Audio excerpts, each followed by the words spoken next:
Marilah kita berdoa. Allah Bapa di dalam kerajaan surga, puji syukur kami panjatkan kehadirat-Mu.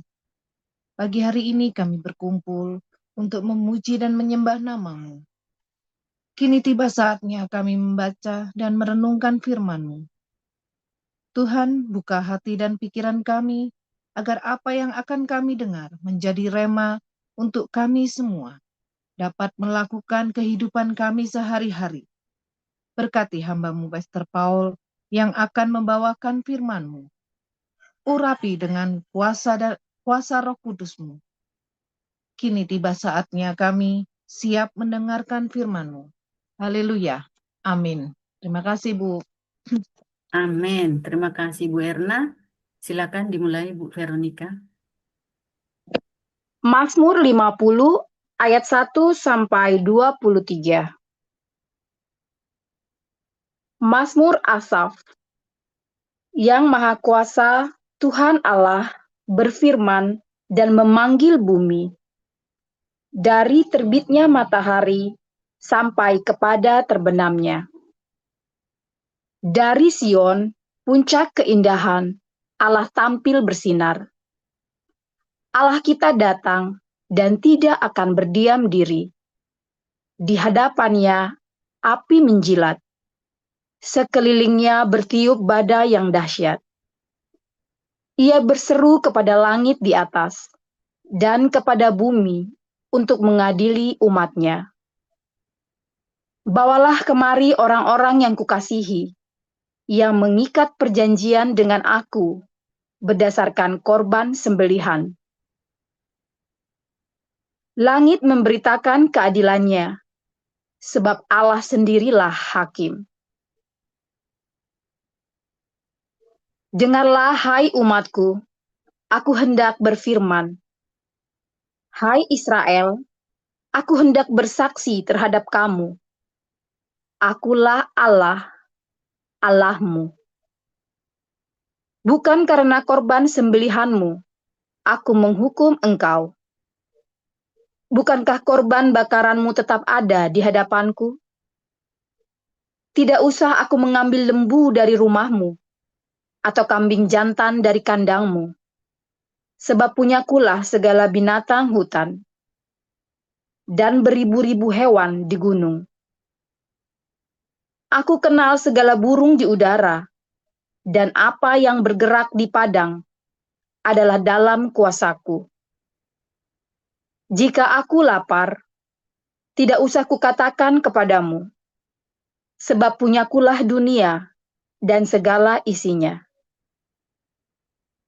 Daging lembu jantankah aku makan, atau darah kambing jantankah aku minum? Persembahkanlah syukur sebagai korban kepada Allah, dan bayarlah nazarmu kepada Yang Maha Tinggi. Berserulah kepadaku pada waktu kesesakan. Aku akan meluputkan engkau, dan engkau akan memuliakan aku. Tetapi kepada orang fasik, Allah berfirman, apakah urusanmu menyelidiki ketetapanku, dan menyebut-nyebut perjanjianku dengan mulutmu? Padahal engkaulah yang membenci teguran, dan mengesampingkan firmanku. Jika engkau melihat pencuri, maka engkau berkawan dengan dia, dan bergaul dengan orang berzina. Mulutmu kau biarkan mengucapkan yang jahat, dan pada lidahmu melekat tipu daya. Engkau duduk dan mengata-ngatai saudaramu, memfitnah anak ibumu. Itulah yang engkau lakukan, tetapi aku berdiam diri. Engkau menyangka bahwa aku ini sederajat dengan engkau. Aku akan menghukum engkau dan membawa perkara ini kepadamu. Perhatikanlah ini, hai kamu yang melupakan Allah, supaya jangan aku menerkam dan tidak ada yang melepaskan. Siapa yang mempersembahkan syukur sebagai korban, ia memuliakan aku. Siapa yang jujur jalannya, keselamatan yang dari Allah akan kuperlihatkan kepadanya.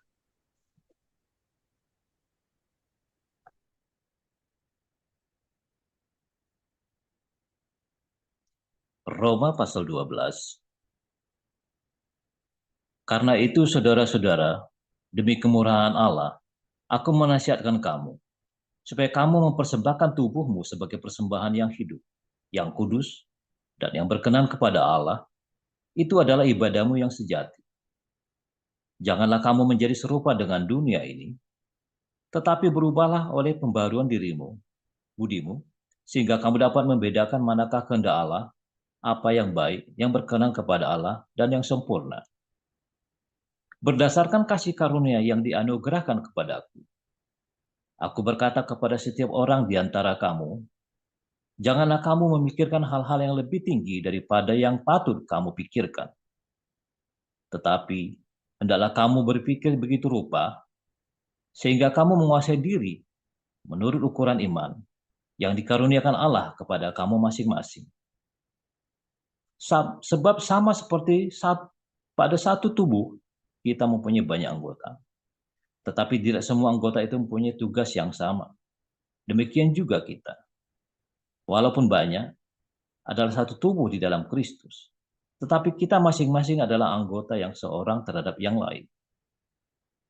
Demikianlah kita mempunyai karunia yang berlainan menurut kasih karunia yang dianugerahkan kepada kita. Jika karunia itu adalah untuk bernubuat, baiklah kita melakukannya sesuai dengan iman kita. Jika karunia untuk melayani, baiklah kita melayani. Jika karunia untuk mengajar, baiklah kita mengajar. Jika karunia untuk menasihati, baiklah kita menasihati. Siapa yang membagi-bagikan sesuatu, hendaklah ia melakukannya dengan hati yang ikhlas. Siapa yang memberi pimpinan, hendaklah ia melakukannya dengan rajin. Siapa yang menunjukkan kemurahan, hendaklah ia melakukannya dengan sukacita. Hendaklah kasih itu jangan pura-pura. Jauhilah yang jahat dan lakukanlah yang baik. Hendaklah kamu saling mengasihi sebagai saudara dan saling mendahului dalam memberi hormat. Janganlah hendaknya kerajinanmu kendor. Biarlah rohmu menyala-nyala dan layanilah Tuhan. Bersukacitalah dalam pengharapan, sabarlah dalam kesesakan, dan bertekunlah dalam doa. Bantulah dalam kekurangan orang-orang kudus, dan usahakanlah dirimu untuk selalu memberikan tumpangan. Berkatilah siapa yang menganiaya kamu. Berkatilah dan jangan mengutuk. Bersukacitalah dengan orang yang bersukacita, dan menangislah dengan orang yang menangis. Hendaklah kamu sehati sepikir dalam hidupmu bersama. Janganlah kamu memikirkan perkara-perkara yang tinggi, tetapi arahkanlah dirimu kepada perkara-perkara yang sederhana. Janganlah menganggap dirimu pandai. Janganlah membalas kejahatan dengan kejahatan. Lakukanlah apa yang baik bagi semua orang. Sedapat-dapatnya, kalau hal itu bergantung padamu, hiduplah dalam perdamaian dengan semua orang. Saudara-saudara yang kekasih, janganlah kamu sendiri menuntut pembalasan, tetapi berilah tempat kepada murka Allah. Sebab ada tertulis, pembalasan itu adalah hakku. Akulah yang menuntut pembalasan, firman Tuhan. Tetapi jika seterumu lapar, berilah dia makan. Jika ia haus, berilah dia minum. Dengan berbuat demikian, kamu menumpukan bara api di atas kepalanya. Janganlah kamu kalah terhadap kejahatan, tetapi kalahkanlah kejahatan dengan kebaikan. Demikian firman Tuhan. Baik Bapak Iya, Ibu, Bu. kita akan segera mendengarkan renungan Embun Pagi dengan judul Ibadah yang Sejati oleh Gembala kita, Pastor Joseph Pauljang. Silakan, Pastor. Haleluya, minta maaf ya, saya tadi malam tidak tidur, saudara, dari Yordania, nggak tidur, saya standby di bandara siang ya, jadi jam 1 siang, sampai sini tadi jam 11 siang, nggak tidur. Tapi luar biasa, Tuhan baik ya, Tuhan berikan semua kekuatan, tapi hari ini saya kepar. Tetapi Tuhan Yesus baik karena hati sukacita selalu dan ada pengalaman-pengalaman ya nanti hari besok ya, nanti hari ini ya, nanti sore kita share sekalian cerita kita memberikan suara kenabian bagi dunia. Besok kita bicara hari Minggu bicara tentang gereja ya, tentang 7 jemaat. Nah, saudara kita kembali eh, ke tema kita ibadah yang sejati, saudara. Dalam Roma 12 itu persembahkanlah tubuhmu sebagai persembahan yang kudus, hidup dan berkenan. Ya, dalam Yakobus 1 ayat 27 ya, ibadah yang sempurna dan berjasa-jela ialah mengunjungi anak yatim piatu dan janda-janda miskin dalam kesusahan mereka dan menjaga hidupmu agar tidak tercemar oleh dunia. Nah, saudara, namun kalau kita membacanya lagi diulang-ulang, saudara, itu dua ayat itu adalah kunci ibadah kita ya, saudara ya. Kamu ulang lagi, diulang lagi, ya, saudara ya. Nah, suatu hari saya ketemu, saudara ya, Demas agape kepada dunia ini. Ya, Paulus berkata, Demas telah meninggalkan aku dan agape mencintai dunia ini. Wih, saudara, saudara ngerti nggak tuh kata agape itu apa, saudara? Kenapa Yesus agape kepada kita, ya, dan kita harus agape sesama manusia, sesama kita, tetapi ini Demas telah meninggalkan Paulus dan agape kepada dunia. Wah, berarti apa? Kasih yang tanpa syarat. Demas itu mengejar dunia ini tanpa syarat, pokoknya sudah menjadi bagian dari dunia ini. Ketika kita mencintai Tuhan, ya, rasanya kok sulit untuk kita mencintai Tuhan dengan dengan cinta yang agape. Bahkan ketika kita menjaga hidup kita di dalam kekudusan adalah supaya diberkati. Bahkan ketika kita berdiakonia adalah supaya diberkati. Ya kan? Artinya bukan agape, artinya filio, artinya ada simbiosis mutualisme. Kamu memberikan sesuatu, menjaga kekudusan, supaya tadi ada timbal baliknya. Kalau kamu sudah jaga kekudusan, ya kan, tiba-tiba tetanggamu tiap hari beli mobil baru, beli TV baru, beli rumah baru, beli yang kamu kepengen tapi kamu nggak ngelakon. Padahal kamu sudah jaga kekudusanmu hidupmu. Padahal tetanggamu itu rajin ke Alexis, saudara ya. Kira-kira kamu jengkel nggak, saudara? Jengkel. Enggak, Pak. Jengkel, saya jengkel. Ya, saya jengkel. Ya, saya jengkel.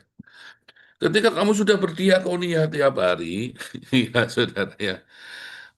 Tetapi ternyata kok rasanya kok masih kepepet terus hidup kita ya. Jengkel nggak, saudara? Enggak jengkel, saudara. Kamu sudah berdiakonia tiap hari, ya, tetapi rasanya kok kita masih kepepet ya. Benar nggak, saudara? Jengkel nggak? Jengkel. Jangan ngomong enggak, saya juga jengkel. Katanya Tuhan akan sediakan kelimpahan.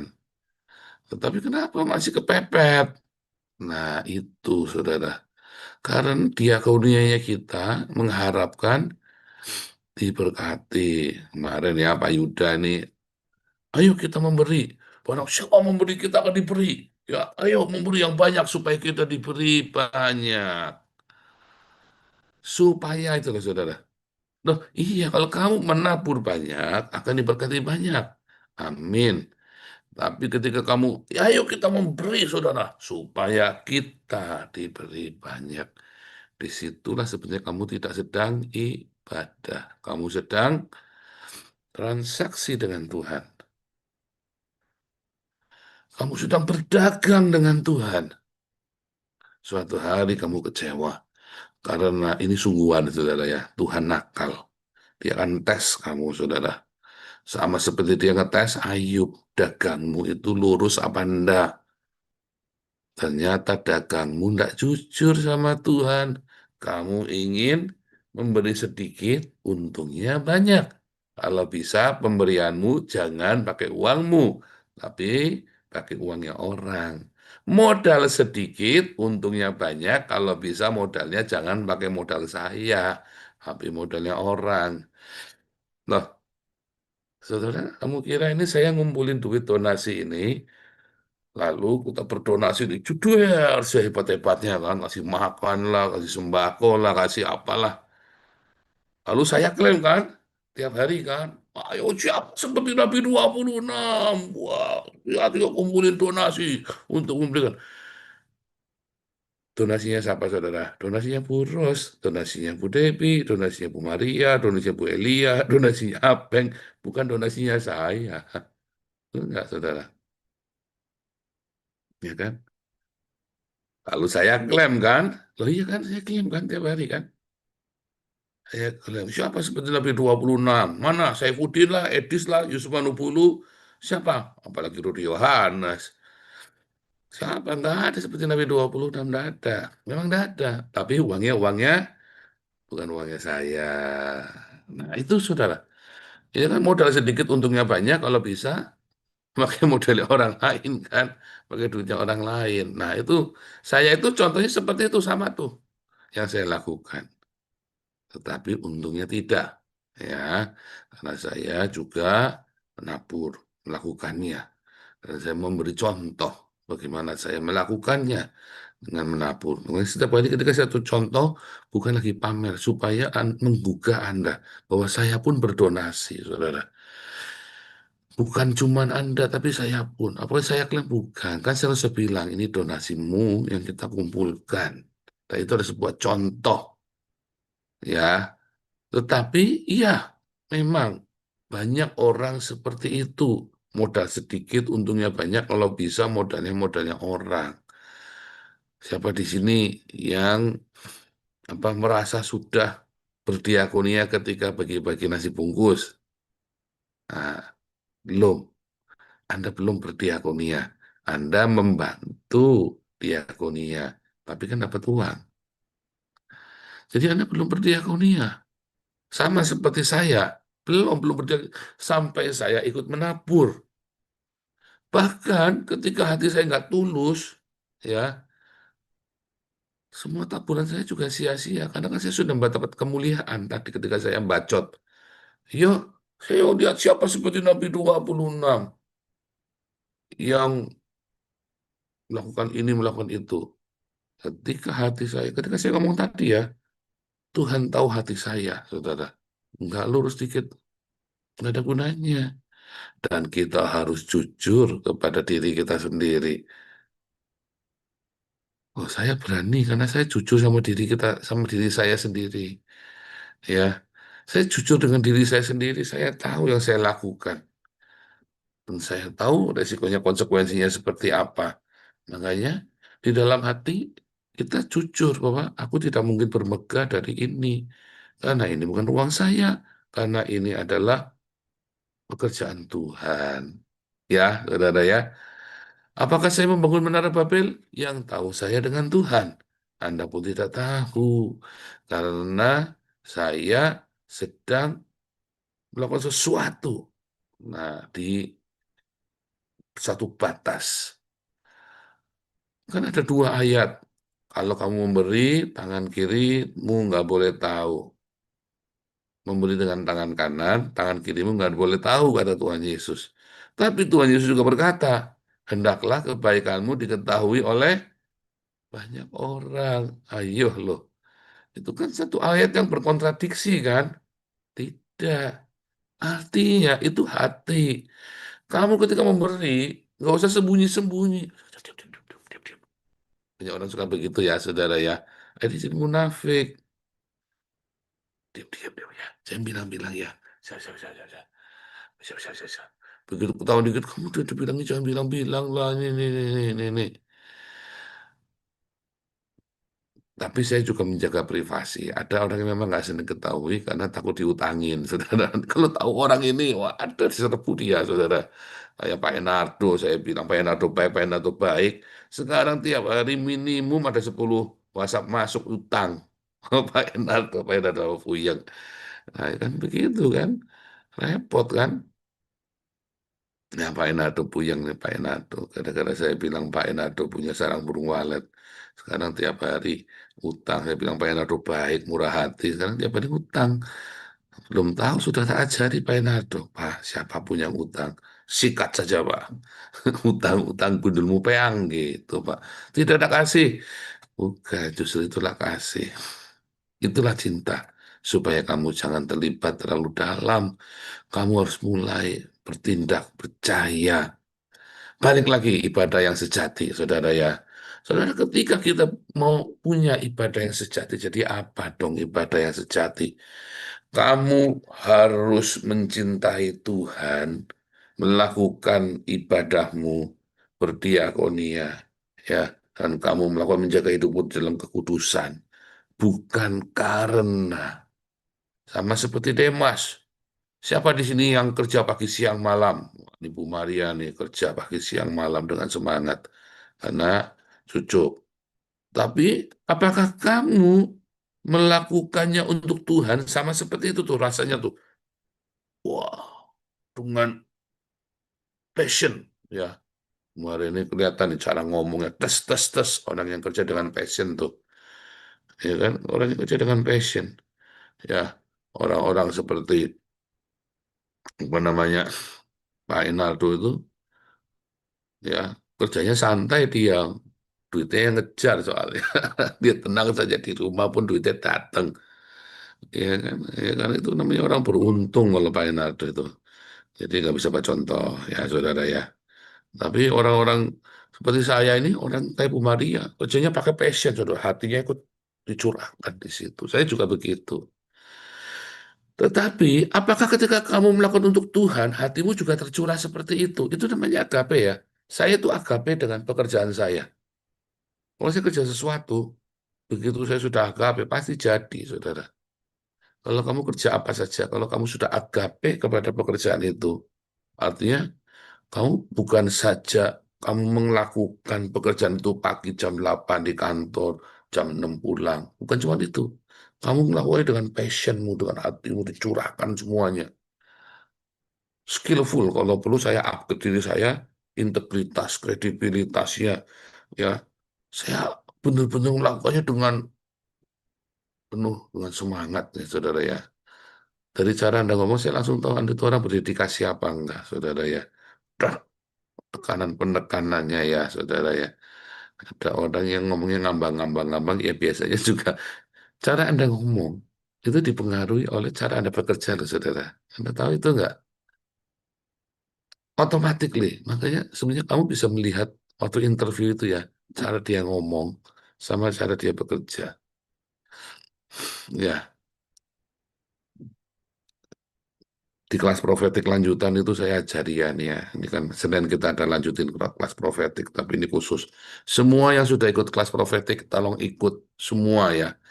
Kita ini ada 3 sampai 4 kali pertemuan terakhir. Inilah saya ajarkan yang mengerikan. Karena ini profetik, saya sudah advance. Kan kita sudah profetik keempat ya, saudara ya. Ini saya advance. Semua yang sudah pernah ikut kelas profetik, ikut lagi. Karena di materi yang ini, terakhir ini saya bicara sedikit berbeda. Sama ya, mimpi nubuatan, suara Tuhan. Tapi ini berbeda, ini advance, saudara ya. Nah, saudara balik lagi. Kalau kamu melakukan menjaga hidupmu dalam kekudusan, bukan karena, tapi karena kamu senang. Karena aku ingin menyenangkan Tuhan. Aku berdiakonia karena aku ingin menyenangkan Tuhan. Maka itulah ibadahmu yang benar-benar sejati. Kamu agape dengan Tuhan Yesus. Komitmen dengan Tuhan Yesus. Ya, kan ibadah yang sejati, menjaga hidup. Persembahkanlah tubuhmu sebagai persembahan yang hidup, yang kudus dan yang berkenan pada Tuhan. Itulah ibadahmu yang sejati. Roma 12 ayat 1. Yakobus 1 ayat 27. Ibadah yang sejati dan tidak bercacat celah di hadapan Tuhan adalah mengunjungi anak yatim dan janda-janda miskin dalam kesusahan mereka, serta menjaga agar diri kita tidak tercemar oleh dunia. dan kamu melakukannya dengan passion, dengan sungguh-sungguh, saudara. Yang tahu itu hanya Tuhan dan kamu. Ya, kita nggak ngerti, orang-orang nggak ngerti. Ada yang kelihatannya sungguh-sungguh, tapi dia sedang mencuri kemuliaan itu bagi dirinya. Ada yang kayak saya, ya cerita-cerita kemana-mana mengklaim kerjaan kalian, ya kan? Saya kan sedang mengklaim pekerjaan kalian. Lalu saya tetap melayani Tuhan, tetap beribadah. Kamu nggak ngerti, karena di dalam itu saya sedang menghujam ke orang-orang. Itulah ibadah yang sejati. Ya, saudara ya, apakah kamu agape ketika melakukannya itu? Atau ada tadi di belakangnya, ada tujuannya ngarep. Begitu kamu lagi di dalam kesusahan, kesesakan, ketika kamu lagi di dalam pergumulan, kamu tetap konsisten nggak? Buat apa? Percuma kok aku kayak gini juga nggak ada gunanya. Nah, berarti kamu tidak agape. Ya, wah percuma aku jaga kekudusan, aku ya tetap kekurangan. Berarti kamu tidak AKP. Ada saatnya Tuhan nakal. Dia tes kamu seperti Ayub. Ya, dan kamu tetap enggak ngomong dengan konsisten. Tuhan, aku mau tetap hidup, jaga hidupku dalam kekudusan, sekalipun karirku dibantai. Ya, Tuhan, mau saya kan juga sama ya. Saya jaga hidup dalam kekudusan, saudara. Saya bisa masuk penjara loh, saudara. Saya jaga hidup saya dalam kemurnian hati. Saya tetap bisa masuk penjara loh. Wah, pahit hati saya, saudara. Pahit sekali. Ya, saya sampai bilang, Tuhan, aku ini salah apa, Tuhan? Ada saatnya nanti Tuhan tes kamu seperti Ayub. Ya, dan saya gugur. Kenapa? Karena kalau gitu ngapain aku jaga kekudusan Tuhan? Udah mulai tuh. Beneran ya. Ini kan pengalaman saya sendiri, saya jujur sama kalian. Tuhan, saya jujur kok selama ini Tuhan. Sekarang saya nggak mau jujur lagi. Ternyata Tuhan biar izinkan orang yang jahat itu malah menang. Tuhan, saya capek jadi mangsa, jadi sampai jadi domba, saya mau jadi serigala. Akhirnya kan responnya itu kan. Nah itu ya saudara ya. Kalau saya mau jujur ya, ngapain saya jaga kekudusan Tuhan? Sesudah mati-matian. Ngapain Tuhan saya berdiakonia? Karena saya diakonianya salah. Ngasih ke gedung gereja yang tidak berdiakonia. Ya, saudara ya, ngasihnya ke perorangan supaya saya dipuji. Yang tahu hanya kita. Apakah kamu melakukannya itu karena agape atau karena ada sesuatu? Yang tahu hanya kamu dengan Tuhan. Ya, ayo sama seperti Demas agape kepada dunia ini, ya kan? Yuk kita agape sama Tuhan. Jangan sama dunia. Sudah cukup, ya. Sudah cukup agapemu kepada dunia, cukup. Sekarang agapemu sama Tuhan Yesus. Haleluya. Amin.